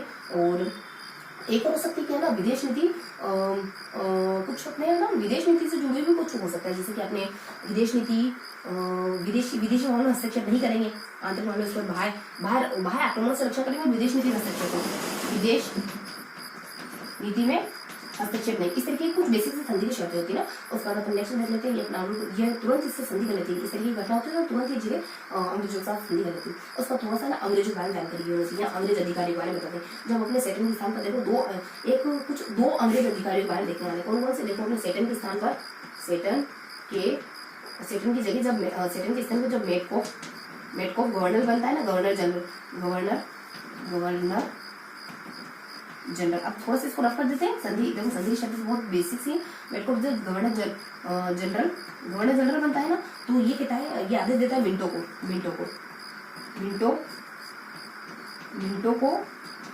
आदेश देता है। क्या आदेश देता है मिंटो को आदेश देता है कि तुम तुम राजपूत संघ बनाओ, तभी जाके तुम अमेरिका और पिंडारी को हरा सकते हो। अमेरिका और पिंडारी की शक्ति को, क्यों अमेरिका और पिंडारी को हराने के लिए, व पिंडारी, मराठे पिंडारी, अमीर खां है, पिंडारी हो गए, उसके बाद मराठे, इनकी शक्तियों को सीमित करने के लिए, मराठों की शक्तियों को दबाने के लिए, बस इतनी सी ये पॉइंट होता है। उसके बाद एक और अंग्रेजों से जुड़ा एक और पॉइंट होता है, क्या कि जब ये तो बता दी हमने। उसका देखो हेस्टिंग्स नामक होता है,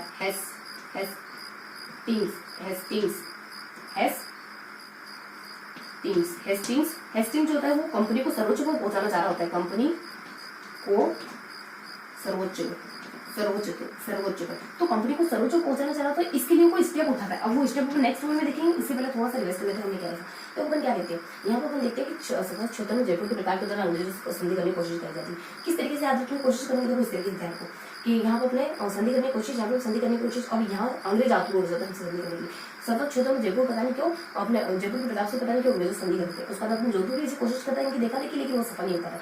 1803 के आसपास अंग्रेज हमसे लड़ाई हो जाते हैं हमसे संधि करने के लिए। तो 1803 के आसपास अंग्रेजों की मंशा बदलती है और अंग्रेज भी हमसे संधि करने के लिए रेडी हो जाते हैं। और पहले शायद हमसे संधि करने के लिए ज्यादा उत्सुक नहीं होंगे, लेकिन यहाँ बताएगा 1803 के आसपास हमारे संधि। तो इतनी इन्फॉर्मेशन हमारे 3 पॉइंट हमारे संधि की है ना, अंग्रेजों में 3 पॉइंट संधि की ध्यान रखना। उसके बाद यहाँ बताना है अपने को कुछ एक अंग्रेज, यहाँ पर सारे अंग्रेज अधिकारी के बाद जिले में देखो लॉर्ड ले क्या करता है, लासवाड़ी नाम के स्थान पर मराठा को हराता है। तो अपने हिंदू राजाओं को पता चल जाता है राजपूत राजाओं को मराठे हार सकते हैं, तो तुरंत भागे जाते कहते हैं हम तुमसे संधि करना चाहते हैं। तो लॉर्ड लेक लासवाड़ी नाम के स्थान पर कुछ अपने लासवाड़ी नाम के स्थान में मराठा को हराता है। तो जिसके चलते अब जो जिले था फटाफट से संधि करने के लिए अलवर भरतपुर जयपुर जोधपुर से संधि करने के लिए आतुर हो जाते हैं। उसके बाद एक और अंग्रेज अधिकारी सेटन अधिकारी था, वो सेटन जो मेटकॉफ के स्थान पर गवर्नर जनरल बनाता है, वो मिंटो को भेजा कि तुम मेरा राजपूत संघ बनाओ। क्यों बनाओ, क्योंकि अपन ना कुछ दो को हराना चाहते हैं, किसको, अमीर अली को और पिंडारी खां को, यानी आपको हराना चाहते हैं। अमीर को पिंडारी अली को, उनको इनकी शक्तियों को दमन करना चाहते हैं और मराठा को भी हराना चाहते हैं। तुम राजपूतों को संघ बनाओ, उनको इकट्ठा करो ताकि अपन उनका भी फायदा ले सके, उनके संगठन का भी फायदा ले सके। उसके बाद अपने यहाँ पे हेस्टिंग्स आते हैं। देखो हेस्टिंग्स क्या करते हैं कि कंपनी को सर्वोच्च यानी बहुत हायर लेवल पे ले जाना चाहते हैं। हायर लेवल पे ले जाने के लिए ये क्या काम करती है, ये अपन नेक्स्ट देखेंगे। तो यहाँ पे 3 अंग्रेज अधिकारी लॉर्ड ले के बारे में। उसके बाद जो नया कौन बना, सेटलमेंट के आधार पर बनता है, वो उस हेस्टिंग्स। तो इस तरीके से हमने कुछ 3 अधिकारियों के बारे में देखा। यहाँ पर हमने कुछ 3 जिलों के बारे में देखा जो अंग्रेजों से संधि कर देते हैं, मतलब संधि से जुड़े 3 पॉइंट देखे। यहाँ पर कुछ अंग्रेज अधिकारी से जुड़े 3 पॉइंट देते हैं। उसके बाद ये हेस्टिंग्स से क्या डिसीजन लेते हैं उस बारे में लिखे हुए है ना।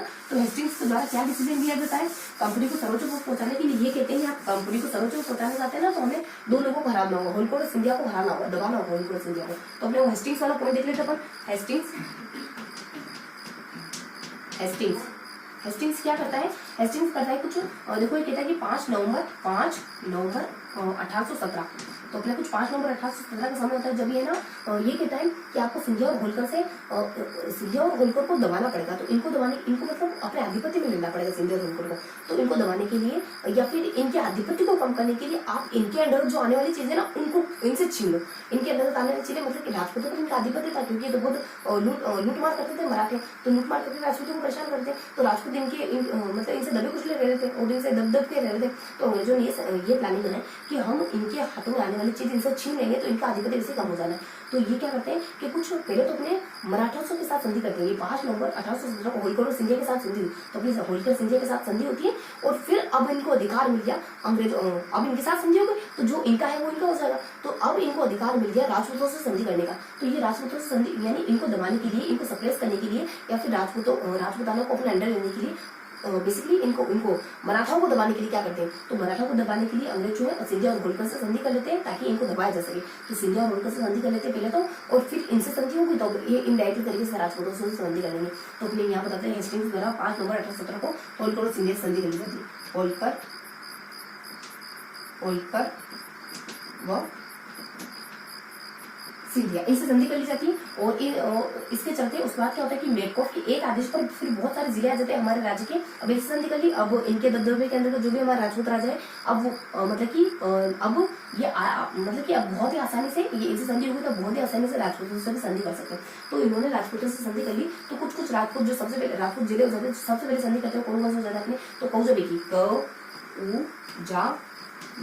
कौजाबिकी के बाद सर्वप्रथम संधि करी कोटा है, उदयपुर है और अपने जयपुर जोधपुर आ जाता है। फिर अपने बीकानेर है, उसके बाद अपने कुछ अपने एक और आ जाता है अपने करौली वगैरह आ जाता है। कौजाबिकी है ना, खाली शब्द ध्यान रखना का, तो अपने करौली कोटा करौली है, उसके बाद अपने उदयपुर है, जयपुर जोधपुर है और बीकानेर है ना। तो इस तरीके कुछ जिले होते हैं जो अपने तुरंत इससे अंग्रेजों से संधि कर लेते हैं और तुरंत अंग्रेजों से संधि कर लेते हैं। इसके बाद मेटकॉफ के एक आदेश पर पूछ सकते हैं मेटकॉफ के आदेश पर किसने संधि करी थी, बस इतने से इन्फॉर्मेशन मिल जाती है। उसके बाद नेक्स्ट जानकारी बताई जाती है कि ये संधि कर लेते हैं 1823 के आसपास अपने सिलोई संधि कर लेता है सबसे लास्ट में।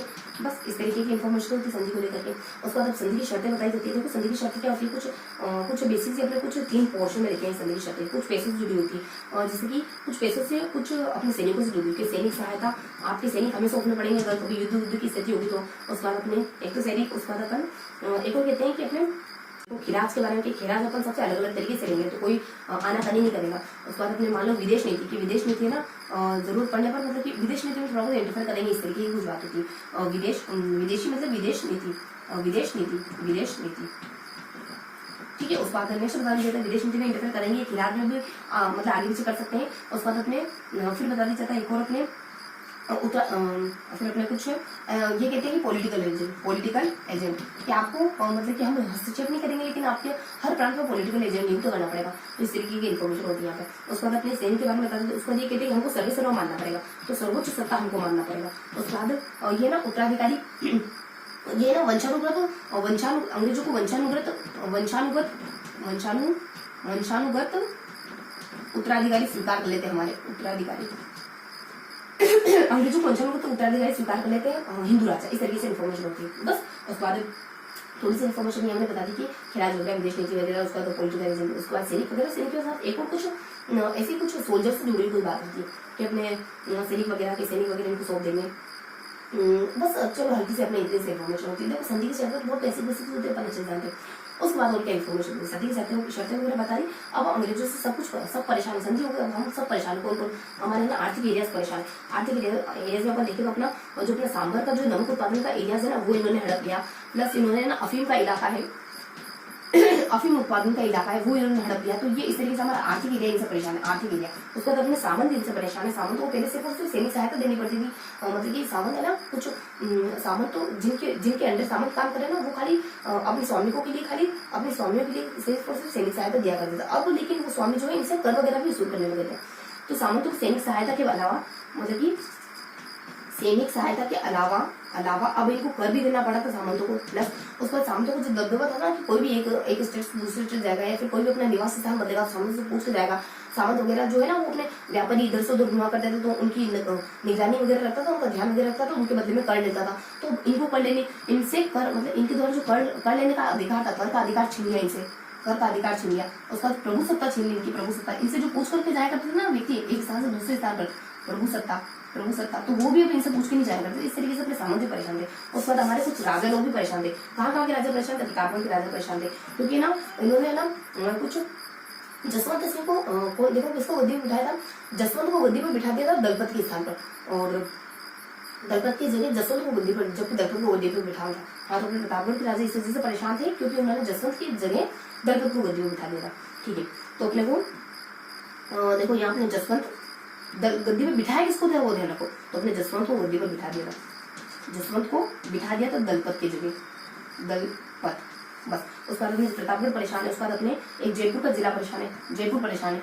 तो जयपुर के परेशान है अपने बेसिकली क्योंकि वहाँ पे ना भटियाणी माता को पद से हटा दिया, तो इस कारण वहाँ के लोग बहुत आक्रोश में होते थे। ब्लेक सिंह को अपने ब्लेक को मरवा दिया था, लॉर्ड कुछ कप्तान ब्लेक को। तो भटियाणी माता को इन्होंने पद से हटा दिया, तो वहाँ के लोग इतना गुस्सा इन पर इतना गुस्सा करते हैं कि अपने ब्लेक को मरा देते हैं, तो कप्तान ब्लेक को मार देते हैं। तो इस तरीके से वहाँ देखो स्थिति देखने को मिलती है। तो उस बात क्या होता है अपने प्रतापगढ़ हो जाता है, उसका जयपुर हो जाता है, उसका अपने अलीगढ़ है। यहाँ पर अपने देखो कोटा भी परेशान है। कोटा में ये ना जो राजा के विरोधी व्यक्ति थे जालिम सिंह, तो वहाँ के किशोर सिंह राजा थे ना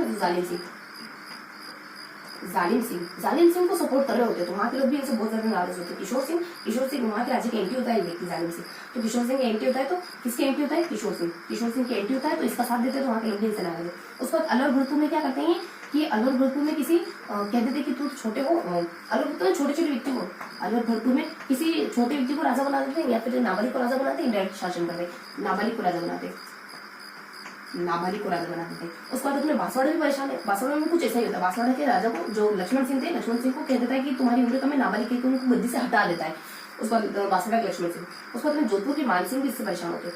जोधपुर के मानसिंह भी इनसे खफा होते हैं। इस तरीके से अपने सारे राजा इनसे खफाए। तो इन्होंने हमने देख लिया कि हमारा आर्थिक एरिया खफाए, मतलब आर्थिक एरिया इनसे आर्थिक एरिया को नुकसान होता है। उसके बाद अपने कुछ सामंतों को नुकसान होता है। उसके बाद अपने कुछ अलग अलग एरिया के राजाओं को नुकसान होता है। उसके बाद थोड़े से इधर राजाओं के बारे में देख लिया। और किसको नुकसान होता है अपने यहाँ पे? तो राजाओं के बाद कुछ आम जनता को नुकसान होता है। अब थोड़ी सी इन्फॉर्मेशन हो, बस थोड़ी सी इन्फॉर्मेशन हो देखिए आपको रफ कर दिया मैंने। देखो थोड़ा सा अपने को ओवरव्यू लेना पड़ेगा। तो मैंने क्या लिखा था, अब मैंने लिखा था देखो कुछ 1823 में सिरोही में कर लेते हैं। और कहाँ से अपने इन्फॉर्मेशन देखी थी, चलो अपन ओवरव्यू देखते हैं वापस से। तो यहाँ अपन थोड़ा सा कंटिन्यू कर लेते हैं। हाँ, तो यहाँ अपन कंटिन्यू कर लेते हैं। ठीक है, ये परेशान है। उसका अपनी आम जनता भी बहुत ज्यादा परेशान है। आम जनता क्यों परेशान है? क्योंकि उनकी ना एक सती प्रथा बंद करवा दी, सती प्रथा है। उसके बाद अपने कुछ अपने कन्यावध है।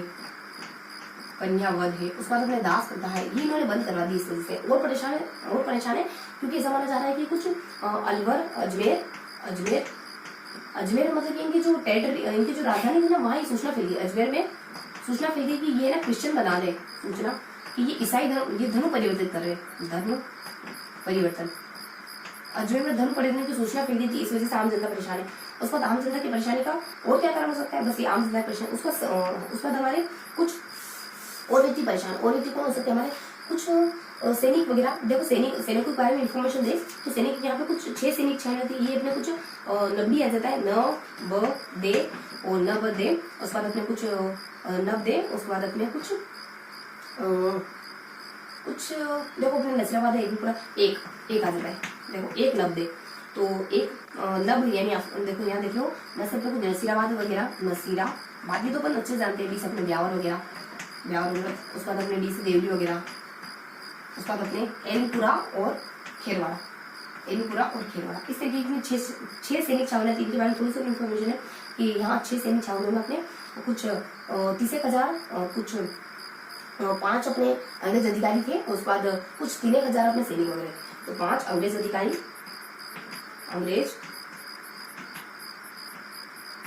उसके बाद 3,000 सैनिक थे। तो ये सब परेशान थे उनसे। उसके बाद अपने लास्ट इन्फॉर्मेशन है कि जो कुछ कवि होते हैं इनको मोटिवेट करने की कोशिश करते हैं। हम सब परेशान है, तो हमें अपनी गुलामी की बेड़ियों को तोड़ना है और आजाद होना है। तो कौन कौन से? अपने सूर्य देखो ये आधुनिक काल के कवि है, सूर्यमल मिश्रण ये उसके बाद अपने बोली थी बाकीदास, बाकीदास। उसके बाद अपने आरएस, देखो एक दो नाम हो रहे आरएस, देखो अपने यहाँ से राघोदास, राघोदास और सांधु गंगा, ऐसे अपने सांधु गंगा, सांधु गंगा। इस तरीके के अपने कवि होते हैं जो लोगों के होते हैं, आपको मोटिवेट होना पड़ेगा, अपने गुलामी की बेड़ों को तोड़ना पड़ेगा। तो इस तरीके का अपनी इन्फॉर्मेशन तरीके से देखो अपने अंग्रेजों के बारे में किस तरीके से, तो फटाफट से अपन देख लेते हैं अपन अंग्रेजों के बारे में किस तरीके से देखते हैं। अंग्रेजों के बारे में क्या क्या जानकारी, इनको सारे पॉइंट को थोड़ा सा और से देखने की कोशिश करते हैं, बिल्कुल ऊपर से देखने की कोशिश करते हैं। एक तो अपन थोड़ा सा कह देते हैं कि कुछ देखो इनसे संधि करने के लिए कुछ लोग ललायित हो जाते हैं। कौन कौन लोग इनसे संधि कर लेते हैं, कुछ ना जयपुर के द्वारा 1776 के पता नहीं क्यों ये प्रताप इनसे संधि कर लेते हैं। इस तरीके की इन्फॉर्मेशन की जोधपुर में इनके देखा देखी कोशिश करता है, लेकिन ये तो नाकामयाब होता है। लेकिन हम तो संधि करने के लिए उत्सुक थे ही थे अंग्रेजों से, क्योंकि हमको मराठों से छुटकारा जो पाना था। इस तरीके से इन्फॉर्मेशन होती। अब अंग्रेज भी हमसे संधि करने में इंटरेस्टेड होने लगे 1803 के आसपास, ये बताया जाता है। अब थोड़ा सा दो अंग्रेजों को हमने संधि की 3 बातें देखी, ठीक है। उसका थोड़ा सा अपन अंग्रेज अधिकारियों का जिक्र करते हैं, 2-3 अंग्रेज अधिकारियों का जिक्र करते हैं, देन फिर हमारा किस्सा शुरू हो जाता है। 2-3 अधिकारी कौन हो जाता है अपने कुछ मेडको, सबसे पहले लॉर्ड लेक नामक व्यक्ति होते हैं ना, लॉर्ड लेक नामक व्यक्ति होते हैं जो लास्ट में मराठों को हराते हैं। तो वो पहली बार आ चुके, तो पता चला मराठे में हार सकते हैं। तो कुछ हमारे अब्जे नामक जिले होते हैं, वो फटाफट से जाते हैं अंग्रेजों के पास, इनसे संधि कर लेते हैं। बस इतने सारे होते हैं अपने। एक जो अपने एक अंग्रेज अधिकारी देखा ना, लॉर्ड लेक से जुड़ा, लॉर्ड लेक नाम से, उनके बारे में इन्फॉर्मेशन होती है। उसके बाद थोड़ा सा अपन सेटन कार के बारे में बताते हैं। और सेटन कार के बारे में ये ना कुछ है ना, ये जब अपने सेटन कार जो है ना मेडकोफ की जगह जब गवर्नर जनरल बना, तो इन्होंने इसने मिंटो को कहा कि आप राजपूत संघ बनाओ। अगर आप है ना पिल्लारी को, अगर एक तो पिल्लारी को और मिरली को हराना चाहते हो, तो उनकी शक्ति को सप्रेस करना चाहते हो, उनके दबदबे को खत्म करना चाहते हो, तो इस तरीके से अपन कहते हैं जब अपना सेटन नया गवर्नर जनरल बनता है, तो वो मिंटो को आदेश देता है। 2 मिनट में तुरंत ऑर्डर निकालता है कि मिंटो को आदेश देता है कि अगर आप चाहते हो कि आप इनको आपको हरा पाओ तो आप ऐसा करो, आपको हरा पाओ तो आप ऐसा करो कि राजपूतों का संघ बनाओ। इस तरीके से उसके बाद में दूसरा जो व्यक्ति होता है अंग्रेजों में, वो हेस्टिंग्स होता है। हेस्टिंग्स है ना कंपनी को बिल्कुल पीक पर ले जाना चाह रहा होता है। कंपनी को पीक पर ले जाने के लिए वो क्या करता है कि वो सबसे पहले तो वो मराठों के साथ संधि करता है, मतलब कि होलकर सिंह के साथ संधि करता है, और इस तरीके से वो अंग्रेजों से, इस तरीके से वो हमसे संधि कर लेता है, इस तरीके से वो राजपूतों से संधि कर लेता है। यानी कि वो मराठों के अपने कंधों पर रखकर एक गोली दाग रहा है, बंदूक दाग रहा है मराठों के कंधों पर रखकर, तो वो हमसे संधि कर लेता है। हमारे कुछ कौजोबिकी के जिले होते हैं, तुरंत मेडकोफ पे एक इशारे पर कौजोबिकी के जिले तुरंत अपने अंग्रेजों संधि कर लेते हैं। बस अब संधि की शर्तें वगैरह पूरी ऊपर संधि की शर्तें वगैरह बता देंगे, संधि की शर्तें वगैरह बता देंगे। उसके बाद इन संधि की शर्तों की वजह से किसको नुकसान हुआ, हमारे सामंत, हमारे आर्थिक इलाकों को होता है, हमारे सामंतों को होता है, हमारे राजाओं को होता है, राजाओं के बाद हमारे कुछ आम जनताओं को होता है, आम जनताओं के बाद हमारे सैनिकों को होता है, जो कि अपने 6 सैनिक छावनियां हुआ करती थी, जिसमें कुछ 5 अंग्रेज अधिकारी थे, लेकिन 30,000 हमारे सैनिक रहा करते भारतीय सैनिक। उसके बाद लास्ट में देखते हैं सारी परेशानियां देखते हैं। हमारे कुछ आधुनिक काल के कवि होते हैं, इस तरीके से अपन अलग अलग पॉइंट देखते हैं। आधुनिक काल के कवि होते हैं, देखो हम यहाँ तक कहाँ तक पहुंच गए थे, 2 अंग्रेज, हाँ यहाँ पे अंग्रेज अधिकारी 3 अंग्रेज अधिकारी जिक्र होता है। उसके बाद हमसे संधि वगैरह कर ली जाती है, तो संधि वगैरह से हम सब परेशान हो जाते हैं। संधि की शर्तें वगैरह, उसके बाद इन शर्तों को चलते हम सब परेशान हो जाते हैं। तो सबकी परेशानी का कारण कौन है, लास्ट में अपन इस परेशानी से निजात पाने के लिए हमारे सामने कुछ कवियों का नाम बताया कि इन कवियों का कुछ हमारे आधुनिक काल के कवि सूर्यमनुष्य हो जाते हैं, बाकीदास। उसके बाद अपने आरएस, अपने सूर्यमनुष्य बाकीदास अपन जानते हैं क्योंकि वो पढ़ के आए अच्छे से अपने हिंदी साहित्य का, अपना हिंदी साहित्य राजस्थानी साहित्य का इतिहास अपने अच्छे से पढ़ा है।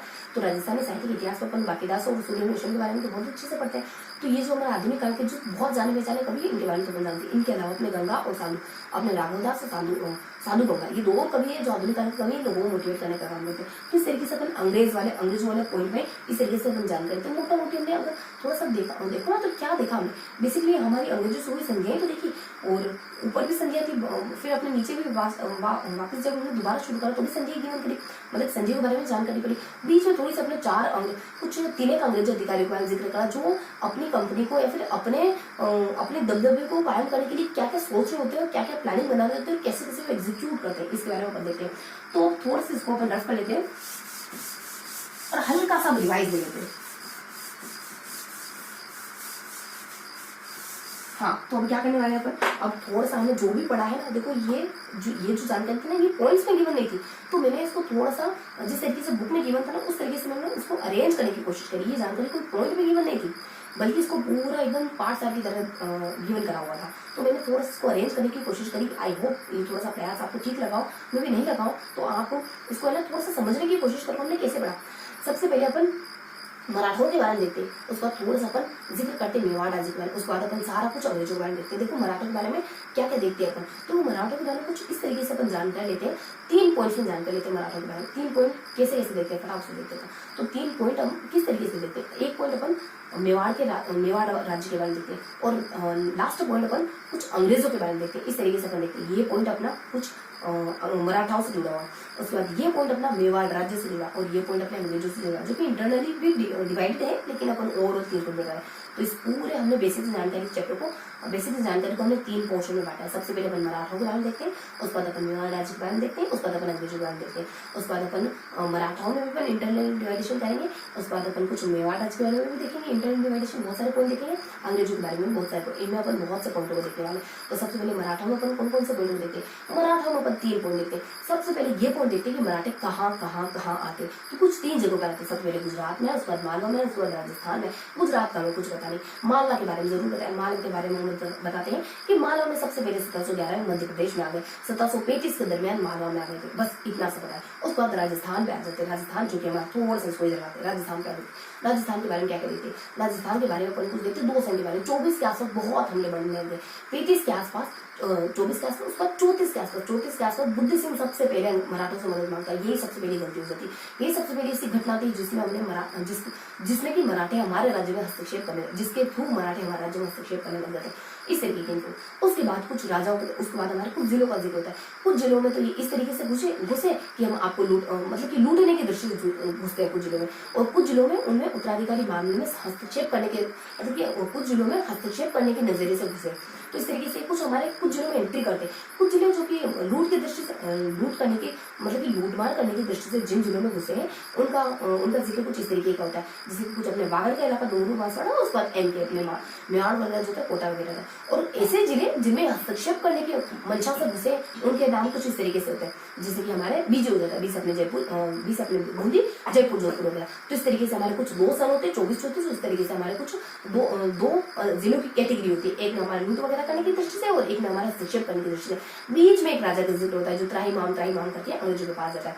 तो वो कहता है, और अंग्रेजों के पास भी जाता है, और सॉरी मुगल के पास भी जाता है, और फिर हमारे एक हिंदू राजा के पास भी जाता है, मुझे मराठों से बचाओ। तो वो राजा कौन होता है अपना, तो बेसिकली वो जो राजा होता है मेवाड़ का संग्राम सिंह होता है। वो अपने जयसिंह से भी मदद मांगता है जयपुर के, और उसके बाद अपने मुगलों के मोहम्मद शाह से भी मदद मांगता है कि मराठों से मुझे बताओ। बस, तो ये हमने पहला पॉइंट देख लिया। ये कुछ अपने गुजरात वाला, मालवा वाला और राजस्थान वाला। अब आ जाते हैं इसी के दूसरे पॉइंट पर। इसी के दूसरे पॉइंट में अपन देखते हैं मुगलों, इनके मराठों के द्वारा की जाने वाली कुछ एक्टिविटी के बारे में। मराठा क्या एक्टिविटी करते हैं, 3 एक्टिविटी करते हैं। 34 में अपने कुछ सवाई जयसिंह को लूट लेते हैं। सवाई जयसिंह का 28 परगने जीत लेते हैं। बहुत परेशान हो गया। घोड़ा सम्मेलन करवाता है। घोड़ा सम्मेलन तो हम पहले देख चुके, घोड़ा सम्मेलन करवाता है। उसके बाद ये नादिर शाह का आक्रमण हुआ, तब हमारे राजपूत राजाओं को एकत्रित करने की कोशिश करते हैं। और उसके बाद सेकेंडली एक और काम करते हैं कुछ, ये पेशवा के द्वारा बाजीराव को हुक्म दे दिया जाता है कि तुम जाओ और ऐसा करो कि 14 करोड़ स्वदेश मुद्रा कर लेके आओ। तो एक छीनने का काम करते हैं, उसके बाद एक अनुमति देने का काम करते हैं, और एक हमें थोड़ा सा हमें प्रोटेक्ट करने की कोशिश करते हैं। तो हमारे कुछ है ना, इनके द्वारा 3 काम करे जाते हैं इस तरीके से। उसके बाद क्या होता है, ये हमने दूसरा पॉइंट भी देख लिया। ये हमने पहला पॉइंट देख लिया था अपने राजस्थान, मालवा और गुजरात के बारे में। उसके बाद हमने दूसरा पॉइंट देख लिया इनके द्वारा की जाने वाली कुछ एक्टिविटी के बारे में। तीसरा पॉइंट क्या था, ये जब 1735 के द्वारा, मतलब कि 1735 में भ्रमण पर निकलते हैं, उसके बारे में अपना तीसरा पॉइंट था। यानी मराठों के द्वारा राजस्थान का भ्रमण अपना तीसरा पॉइंट था बेसिकली। तो तीसरे पॉइंट पर क्या देखते हैं, इतना सा देखते हैं कि जब घूमने निकलते हैं तो इनके फेवर में कुछ 4 काम हो जाते हैं। क्या क्या काम हो जाते हैं इनके फेवर में। देखो, जयपुर में घूमने निकले तो ये जयपुर इनके आगे हाथ जोड़कर कहता है कि मुगल और मराठा संधि वगैरह करें। उसके बाद जब अपने जयसिंह वगैरह इनसे मिलते हैं तो जयसिंह इनका आतिथ्य करते हैं और इनको चोट कर लेने की अनुमति देते हैं। जाओ आप चोट कर ले लो जहाँ से लेना है। इसके अलावा 38 की दुरासराय की संधि हो जाती है। बहुत बेकार संधि, निजाम को बिना युद्ध करे, मुगलों के निजाम को बिना युद्ध करे इनके सामने हारना पड़ जाता है, जिसके चलते मालवा का इलाका इनको मिल गया, 50 लाख रुपए इनको मिल गए। 38 बार निकले, 2 कम था, उसका 2 ज्यादा 42 का। 42 का देखते हैं कि जेठ करना देता है, सोजत आ जाता है रायपुर। जेठी को राय दी किसी ने सोने की। तो ये 3 इलाके थे जहाँ से इनको चोट कर लेने की अनुमति मिल जाती है। ये तो बहुत अच्छा हुआ जब घूमने निकले। थोड़ा सा डाउनफॉल आता है, घूमने निकलते थे। 87 में तुराकारेंगी का युद्ध था जिसमें हारते।